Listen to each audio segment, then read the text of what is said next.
السلام علیکم ناظرین د نننی ویلاګ سره زم اجاز یوسفزئی کتونکو په نننی ویلاګ کې به زه د دې خبرې ذکر کوم چې آیا سابق وزیر اعظم عمران خان د رهایی څومره امکانات دي او په دې کې د امریکای مداخلت څومره کېدلی شي. کله چې زه د امریکای د مداخلت ذکر کوم نو زه د ډونالډ ټرمپ د راتلونکي اډمنسټریشن ذکر زما مطلب دی. ډونالډ ټرمپ په 20 جنوري کال 2015 باندې په باقاعده توګه حلف پورته کوونکی دی او د دې وروسته بعد ټول دنیا لپاره او بالخصوص د امریکای د نن لپاره د ډونالډ ټرمپ پالیسي چې کوم دی هغه به مخې ته راشي. اگر چې هغه مخکې نه اناونسمنت کړی دی چې هغه په مختلف خطو لپاره د هغه څه پالیسي وي، د میډل ایست لپاره به څه پالیسي وي، د جنگونو د خاتمې لپاره به د هغه څه پالیسي وي او د امریکای د اکانومي د مضبوطیا لپاره به د ډونالډ ټرمپ پالیسي وي. خو په نننی ویلاګ کې به زه د ډونالډ ټرمپ چې کوم متوقع اډمنسټریشن دی او د چیرمن تحریک انصاف عمران خان چې کوم رهایی ده په دې معامله باندې به زه چې کوم دی رڼا اچوم. زه به لږ ذکر وکړم چې عمران خان او د ټرمپ ډېر ښه فرینډشپ دی، دوستانه ده. ټرمپ دا وایي چې دا زما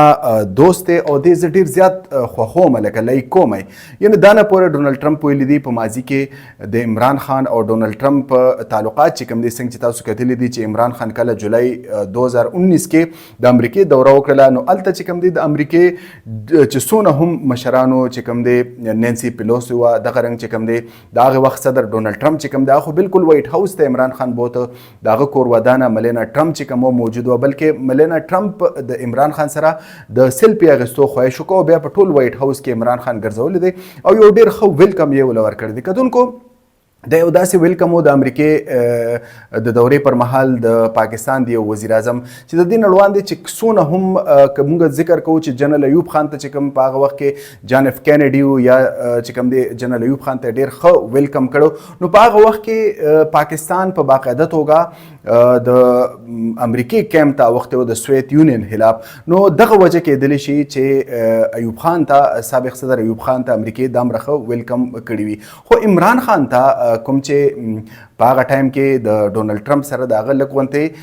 تلخ کلامي خو مخې ته راغلی وه په ټویټر باندې، د هغې وروستو بیا چې کله عمران خان دوره وکړه نو ډېر په ښه طریقې سره ویلکم شو. نو دا یو ډېر زیاته حیرانکن او غیر معمولي معامله وه چې یو داسې وزیر اعظم چې نه د امریکای د مفاداتو خیال ساتي، صرف او صرف د پاکستان د مفاداتو خیال ساتي، هغه له څنګه دامره ویلکم ورکړی شو. دا د عمران خان چې کومو خصوصیاتو د هغې یو کرزما وه. عمران خان چې کومو جولای 2019 د امریکای د واشنګټن وزټ چې کوم ستاسو په وړاندې دی پای کې ډېر نور هم معاملات شي. خو زه به ذکر کوم چې ډونالډ ټرمپ 15 کاله پس یعنې د جان اف کینیډي د اساسینیشن د قتل نه پس 15 کاله پس یو داسې صدر به وي که چېرته دې خلک پخلي په 20 جنوري باندې نو دا به یو داسې صدر وي چې هغه به نه صرف د امریکای چې کوم ډیپ سټیټ دی یعنې چې کوم هلته پینټاګون دی یا نور چې کوم د هغوی د جنرالانو یو سیټ اپ دی ډیپ سټیټ دی د هغې زیر اثر نه دی، ځکه چې ډونالډ ټرمپ پالیسي ډېر زیات واضح دي او هغه یو بزنسمین سړی دی او هغه چې کوم دی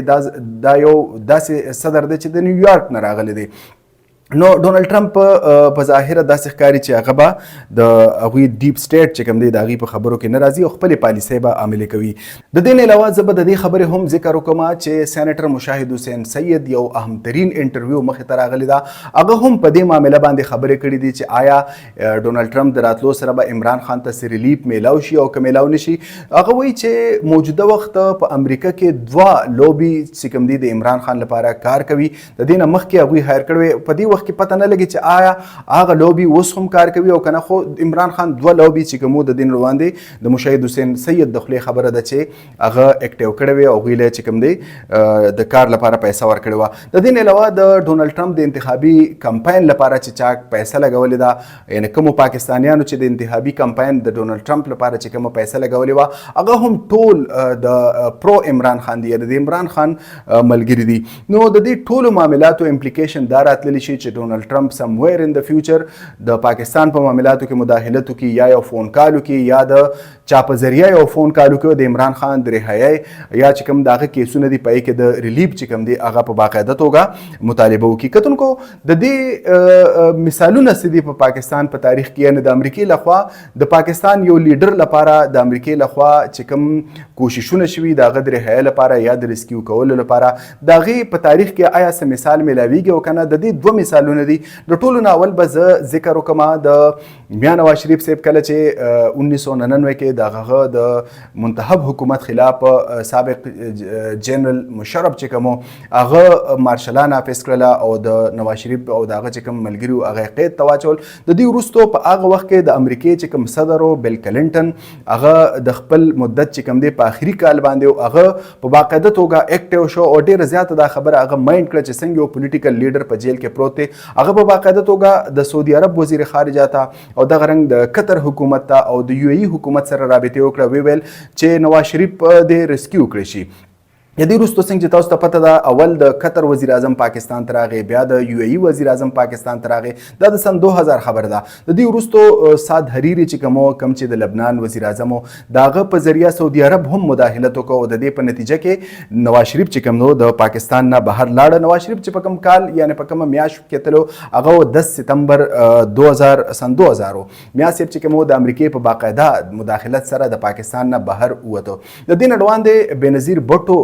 سابق وزیر اعظم پاکستان بنظیر بټو چې کوم کله په جیل کې و 1984 معامله ده د جنرال ضیاء الحق حکومت په هغه وخت کې چې کوم د امریکای صدر رونالډ ریګن دا هم یو ریپبلیکن صدر او د ریپبلیکن پارټي سره تعلق لرلو. هغه د خپل نماینده پیټر ګیلبرت په ذریعہ باندې د پاکستان په معاملاتو کې مداخلت وکړو او هغه ته په باقاعده توګه د احکامات جاری شو چې ته لاړ شه او د پاکستان د اسټابلیشمنت سره په هغه وخت کې چې کوم فوجي حکمرانانو دا غوي سره خبرو وکړه او د بنظیر بټو سره په جیل ملاقات هم وکړه چې دا معامله څنګه مخې ته راغله. نو بنظیر بټو له په جیل کې چې کوم دی پاسپورت ورکړی شو او چې کوم دی ټیکټ هم ورته ورکړی شو او بل ورځ چې کوم هغه په لندن کې ناسته وه. نو کتونکو زما د خبرې مطلب دا دی چې د پاکستان په معاملاتو کې د امریکې مداخلت چې کوم دی هغه یو تاریخ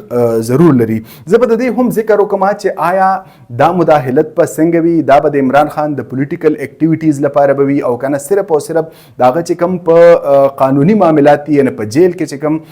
داغه کیسونه چلیږي اډیاله جیل کې د دې په اړه به سریلیف ورکولي دا په مستقبل کې مخې ته راځي. خو یقینا چې داسې وشي چې ډونالډ ټرمپ څنګه پریزیډنټ جوړ شي نو امکان دا دی چې هغه د پاکستان په دې معامله کې مداخلت وکړي او خان صاحب چې کوم دی هغه ته لږ ریلیف میلاو شي او هغه چې کوم دی یا هاوس ارست کړی شي چې کوم دی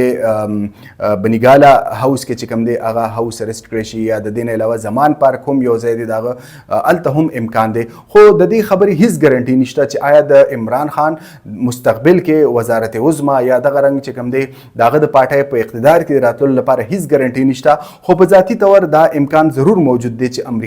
د پاکستان په معاملاتو کې یعنی په پولیټیکل معاملاتو کې مداخلت وکړي او الټیمیټلی د دې ریلیف عمران خان ته ملاو شي. کتونکو دا د نننۍ ورځ اهم ترین ویلاګ راتلونکي ویلاګ پورې اجاز یوسفزۍ ته اجازه ورکړئ. د الله پامان.